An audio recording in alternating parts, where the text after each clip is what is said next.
Le mardi 3 décembre 2025, Nicolas Hénin est venu à la rencontre des élèves de terminale en spécialité HGGSP et HLP du lycée André Mauroy pour leur parler de son parcours de reporter de guerre. Non, la première fois où j'ai vraiment lu un journal, c'est là. Vous reconnaissez peut-être, c'est la chute du mur de Berlin.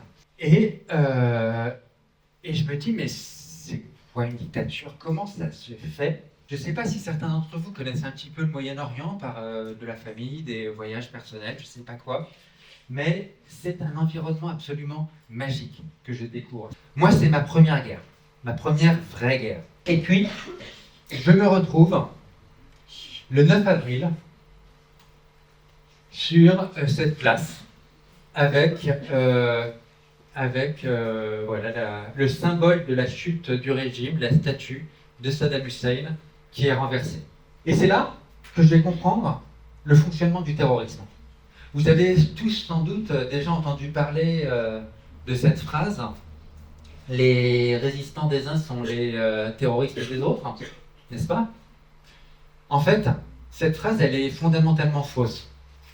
Il va pas taper les Américains. Il va lancer des attentats contre les civils.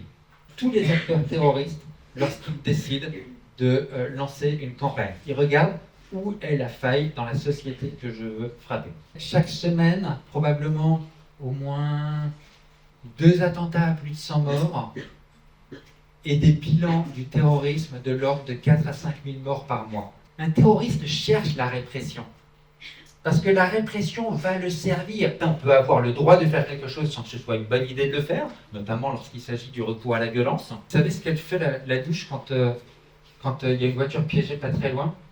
Vous avez le filet d'eau qui commence à faire des ondes, à faire des vaguelettes. Je finis par quitter l'Irak fin 2004 parce qu'il y a eu des enlèvements de journalistes français. Nous remercions Nicolas Hénin dont l'intervention nous a beaucoup plu et intéressé et d'avoir pris le temps de répondre à toutes les questions que nous nous posions.